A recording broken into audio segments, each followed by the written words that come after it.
ఆ వీడియో నుంచి మనం ఏం నేర్చుకోవచ్చు అంటారు? అందులో మనం నేర్చుకోదగ్గ విషయం ఏంటంటే, మన జీవితం ఏ క్షణం ఎలా మలుపు తిరుగుతుందో మనకు తెలియదు. ఫస్ట్ వన్, అది నువ్వు హోటల్లో ఉండొచ్చు, ఇంట్లో ఉండొచ్చు, బస్సులో ఉండొచ్చు, ట్రైన్లో ఉండొచ్చు, కాలేజీలో ఉండొచ్చు, ఎక్కడ ఉండొచ్చు. కానీ ఆ మినిట్లో, ఆ సందర్భంలో మన జీవితం ఎలాంటి మలుపు తిరుగుతుందో మనకి తెలియదు. అక్కడ ఏం జరుగుతుందో మనకి తెలియదు. తెలుసా ఎవరైనా? ఒకవేళ అలాగ తెలిసిన వాళ్ళు ఎవరైనా ఉంటే చెప్పండి, మీ వెనకాల మేము వస్తాం. ఎందుకంటే మీకు తెలుస్తుంది కదా. మన జీవితం అనేది చాలా క్రిటికల్. ఏ క్షణమున, ఏ సమయమున, ఏ స్థలంలో, ఎక్కడ సంభవిస్తో ఎరగను. అందుకే బైబిల్లో రాసుంది, రేపు ఏం జరుగుతుందో మీకు తెలియదు. కనుక ప్రభు చిత్తం అయితే అలాగ చేతుము, ఇలాగ చేతుమని చెప్పుకోండి. ఒక్కొక్కసారి కొన్ని ప్రమాదాలు, కొన్ని అపాయాలు, కొన్ని ఇబ్బందికరమైన పరిస్థితులు సడన్గా అనుకోకుండా కుటుంబం మీదకి, మన మీదకి వచ్చేస్తాయి. అలా వచ్చినప్పుడు ఆ సందర్భంలోని అది మనం బ్రతికించవచ్చు, మనం చంపేయచ్చు. అంతే కదా. ఇప్పుడు ఆవిడకి వచ్చిన ఆ నొప్పులు, ఒకవేళ మన వీడియో చూసాం కాబట్టి ఆవిడేమైంది, బేబీ కూడా ఏమైంది, సేవ్ అయ్యారు. ఒకవేళ అలా కాకుండా మరో రకంగా జరిగితే కొన్ని పరిస్థితులు మన చేతిలో ఉండవు. కనుక ప్రతి సమయం, ప్రతి సందర్భంలో కూడా ప్రభు మీద ఆధారపడతా జీవించాలి. ప్రతి క్షణం, ప్రతి సమయం కూడా ఎవరి మీద ఆధారపడతా జీవించాలి?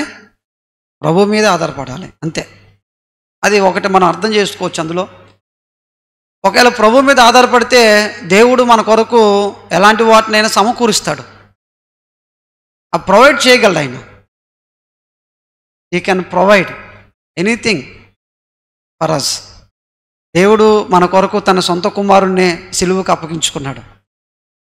ఖచ్చితంగా ప్రొవైడ్ చేస్తాడు. ఒకవేళ అక్కడ డాక్టర్ అందుబాటులో ఉండాలని రూల్ ఉంది ఏమైనా? ఆ హోటల్లో, రెస్టారెంట్లో డాక్టర్ గారు పక్కనే ఉండాలని రూల్ ఉంది ఏమైనా? ఆయన తెలిసపోని ఇవిడి కన్సీవ్ అని, డెలివరీకి సమయం దగ్గరగా ఉందని. కానీ దేవుడు చాలా అద్భుతంగా మన కొరకు చాలా వాటిని సిద్ధపరుస్తాడు ఆయన మీద మనం ఆధారపడితే. అవి మన కంటికి, మన హృదయానికి కూడా అర్థం కావయ్యా. అలాగా అసలు ఆ అమ్మాయిని ఆవిడని తర్వాత అడగండి ఏం జరిగిందంటే, ఏమో నాకు తెలియదు.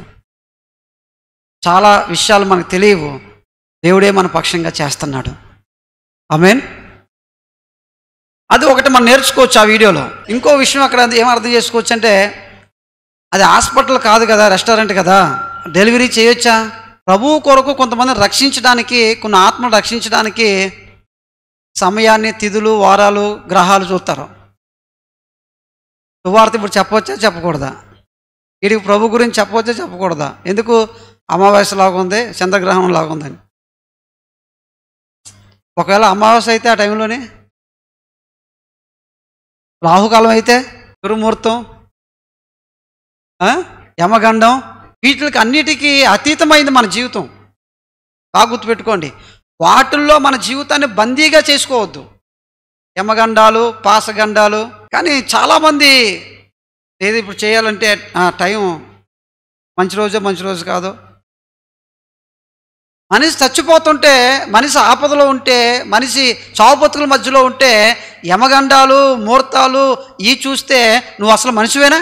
ఒకరిని బతికించడం కావాలా, ఒకరికి సహాయం పడడం కావాలా, ఒకరిని లేవదీయడం కావాలా.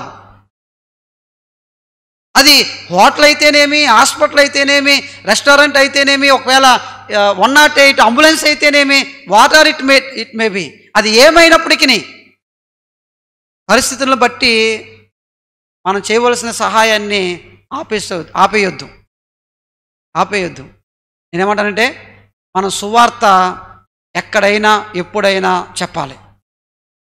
ఎందుకంటే ఆవిడ ఎంత ప్రమాదంలో ఉందో అంతకంటే ఎక్కువ ప్రమాదంలోని సువార్త ఎరగని ప్రజలు ఉన్నారు. ఎందుకంటే వాళ్ళు నరకానికి వెళ్ళిపోతున్నారు, పాతాళానికి వెళ్ళిపోతున్నారు, నిత్య అగ్నికి వెళ్ళిపోతున్నారు.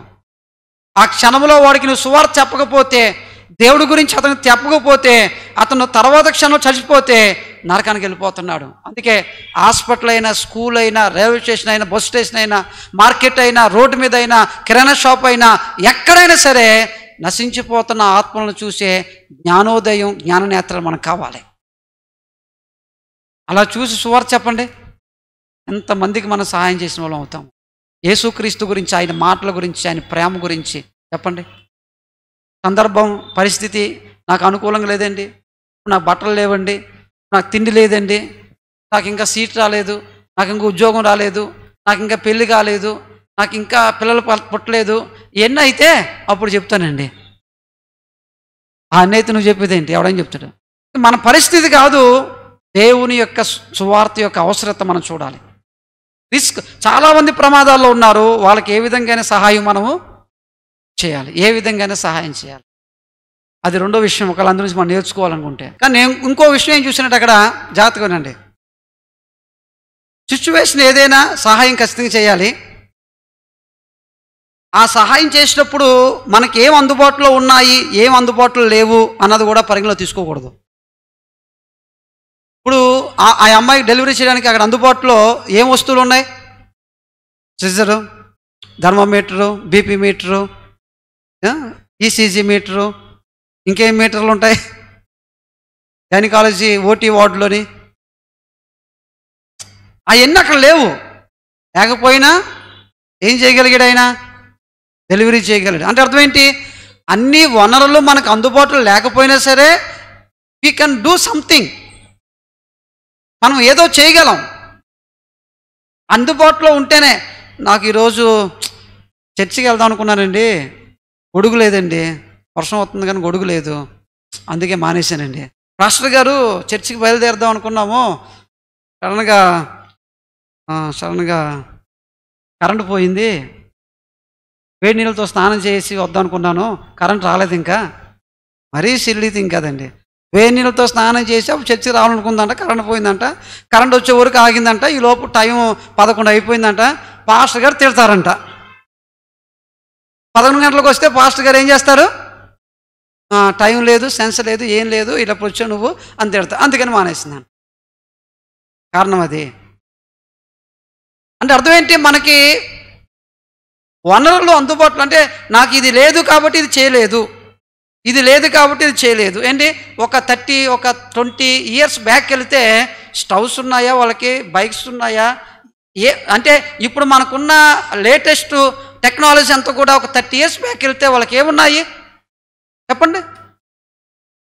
ఏమి లేకపోయినా ఒక ఇంట్లో ఒక 5 మంది పిల్లలు, 10 మంది పిల్లలు పెరగలేదా?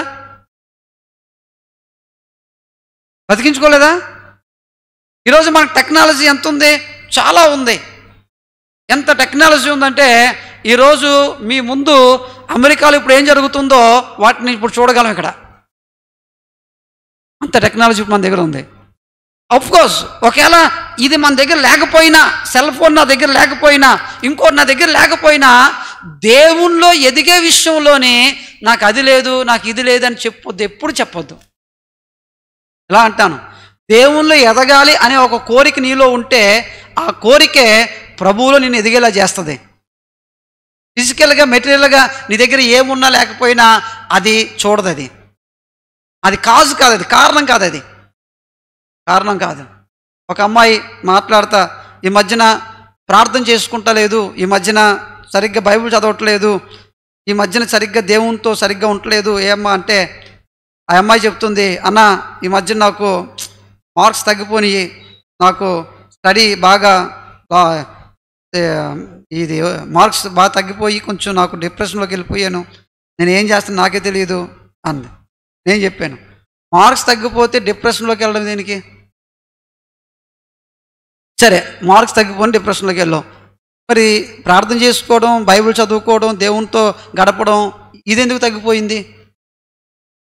ఏమంటుంది, నాకు మార్కులు బాగా వచ్చుంటే నేనేం చేసేవాడిని, దాన్ని బాగా ప్రార్థన చేసుకునేదాన్ని, బాగా చర్చికి వెళ్ళేదాన్ని, బైబిల్ చదువుకునేదాన్ని. మార్కులు బాగా రాకపోతే దేవునితో నీ ఉన్న సంబంధాన్ని పాడు చేసుకుంటావా ఏంటి? పెళ్లి సంబంధాలు చూస్తున్నారు, నీకు పెళ్లి సంబంధం రాలేదు, ఇంకా టైం పట్టొచ్చు. అంత మాత్రాన్ని ఇప్పుడు నా పెళ్ళి కుదరట్లేదు, పెళ్లి సంబంధాలు రావట్లేదు అని చెప్పేసి ప్రార్థన చేసుకోవడం, బైబిల్ చదవడం మానేస్తావా? అదే ఆత్మీయ జీవితం, అదేం భక్తి జీవితం? వీటికి అన్నిటికీ అతీతంగా మనలో కొనసాగవలసింది భక్తి జీవితం, ఆత్మీయ జీవితం. దేవునికి స్తోత్రం కలుగును గాక. ఆ విషయం అంతే. మనకు అందుబాటులో ఏమున్నాయి అన్నది కాదు, అందుబాటులో ఉన్న వాటిని ఉపయోగించుకొని గెటన్ అవ్వాలి.